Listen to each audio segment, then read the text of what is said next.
Mr. Montenegro. Slater. Tu es finalement venu. You're late. I think you will never come. I don't think we've met. My apology, Mr. Montenegro.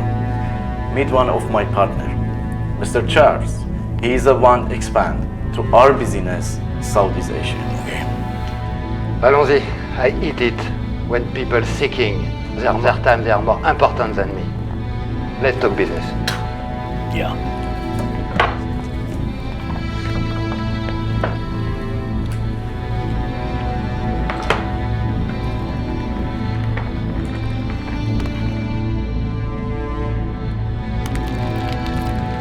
Well, what do you think?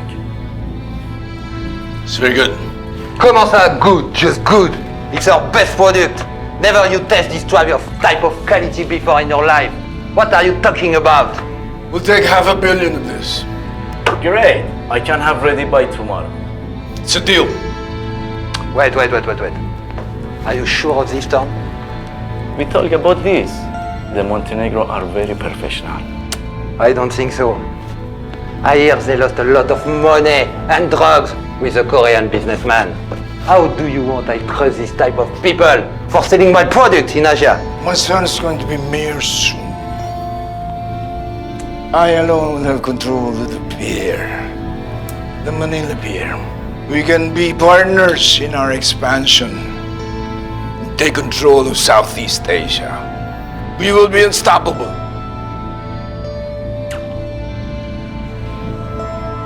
Just look at this way, comrades. Without my influence, I'll see to it that you'll never be able to infiltrate this part of the region. I guarantee you this. Wait. What do you think? It looks like I have no choice. It's a deal.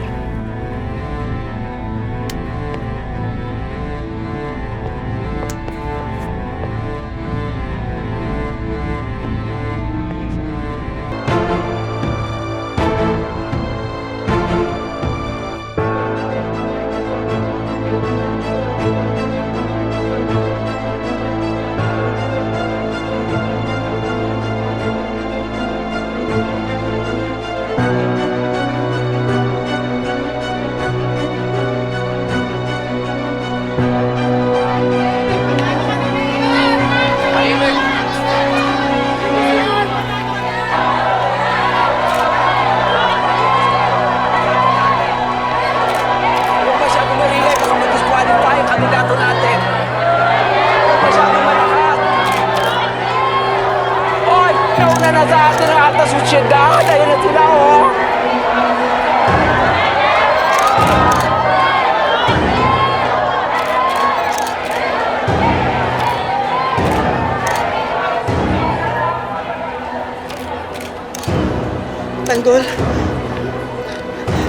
Tanggol, mamaya na lang tayo bumoto.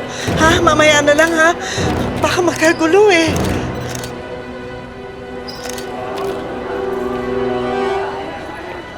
Hindi, Nay. Ngayon na tayo boboto. Hindi ako natatakot sa mga gerero.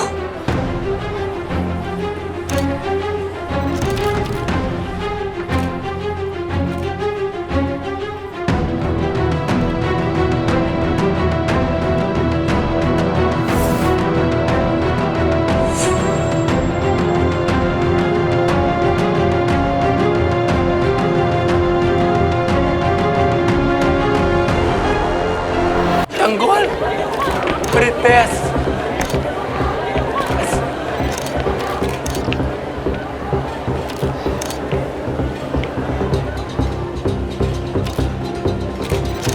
Marites. Salamat, nakita kita uli.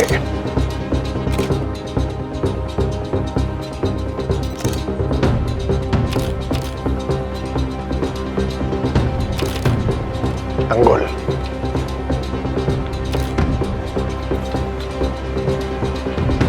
Apo pala kita.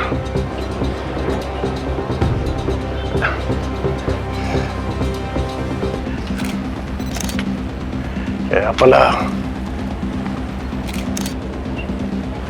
pala nung nakita kita magaan na ang loob ko sa'yo.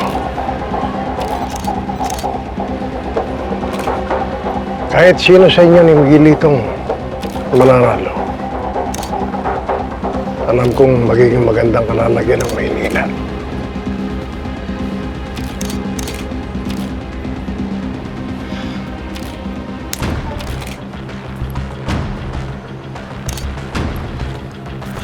Tanggol. Huwag mo akong hawakan.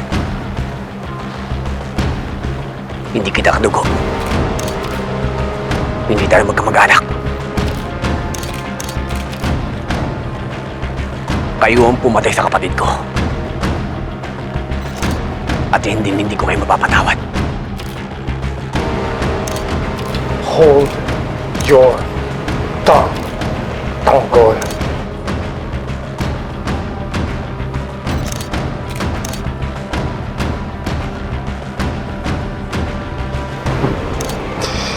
Hindi porket nasa publiko tayo, ibig sabihin pwede mo nang bastusin ang pamilya ko. Kayo ang bastos!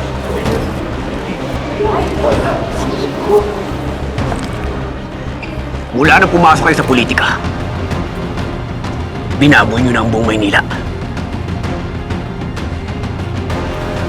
Huwag patulan ka. Stop, Tanggol. Huwag patulan. Hilito, tama na. Naiintindihan ko na hindi mo matatanggap na pamilya kami. Pero alam kong darating ang panahon, matatanggap mo rin. Dahil dugong Guerrero ka. Wala siyang dugong Guerrero! Hindi kayo nagpalaki sa kanya? Sumulpot lang kayong parang singaw. Nanakan mo lang ang nanay ni Marites. Inaaki mo na kadugo mo si Tanggol. Wala kayong karapatan. Julio! Ano ba tingin mo? Kanino magmamana si Tanggol? Ikaw, Julio. Magkababata tayo eh. Magkaibigan tayong matalik. Nang dahil sa akin, lumaki na lumaki ang negosyo mo. Tinulungan kita. Pinrotektahan kita. Kaya nandiyan ka ngayon. Pagkatapos, pinindeo mo ko? Anong klaseng kaibigan ka? Kaninong pera ang ginamit mo para manalo ka at umwesto yung pamilya mo? Aber, wala kang utang na loob! Ah, ganun? Don Gustavo! Tama na! Parang awa nyo na! Don Julio, tama na! Tanggol! Tama na! Yan. Makinig ka sa nanay mo. Dahil tanggap nyo ng lahat, di ba? Na kami ang mananalo sa eleksyon na ito! Pero mulat na mulat na ang mga tao! At alam na nila kung ano ang mga pagkatao nyo! Kapag ako nanalo, pinapangako ko sa inyo na hindi na kayo makakabalik sa munisipyo! Tanggol, sandali lang. Tama na eh. Ayaw namin ng gulo, ayusin natin to. Kaya ikaw, hinahinay ka lang sa pananalita mo. Wala ka namang sapat na experience sa politika. Kaya bago ka magsalita, pag-isipan mo munang mabuti ka, nakakahiya sa marami. Di na, Mayor. Sawang-sawa na kami sa paghihirap. At lahat yun dinanas namin sa lahat ng mga kawalangian nyo! Alam mo, patunayan mo muna na kaya mong manalo. Napakataas ng ambisyon mo eh. Alam mo, masakit dyan pag lumagapak ka. Oo nga. Ang yabang-yabang mo naman. Kala mo kung sino ka. Wala ka pa naman napapatunayan, di ba? Huwag ka na nga makisali! Wala ka rin karapatan pagsalitaan ng anak ko! Marites, ang ingay mo. Tumahimik ka kaya. Tanggol, tama na nga! Halik ka na! Tama na to, tama na to. Halika na. Halik ka na, Tanggol! Papa, halika na. Patulan. Tama na! Papa, halika na. Halika na. Tama na. Hindi natin kailangan to. Tama na. Nay, halik ka na! Nay! Matilde.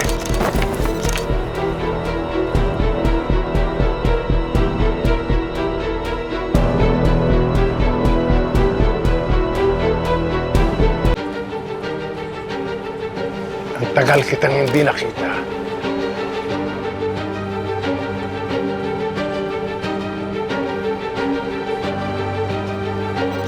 Ang tagal kitang hinanap.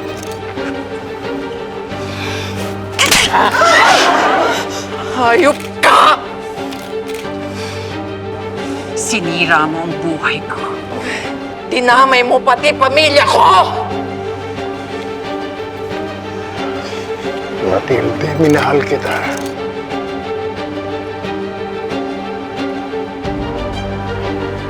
Iniwan mo ako eh.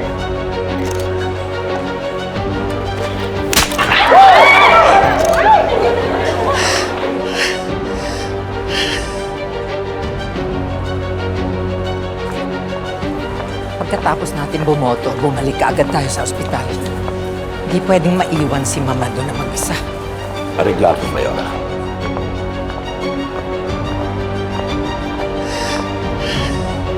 Matilde! Gusto mo, hayop ka!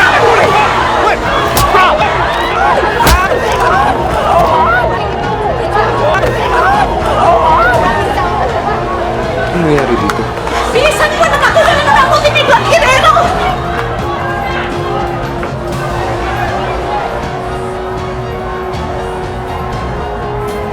Perfect. Perfect.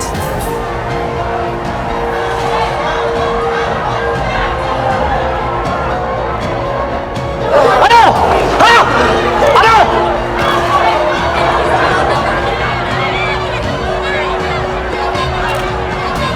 Lawo! Miguelito! Ito! Ang gagaling! Ano? Hindi na kayo nagbago? Bakit hindi nyo patapusin to? Magpatayan na kayo!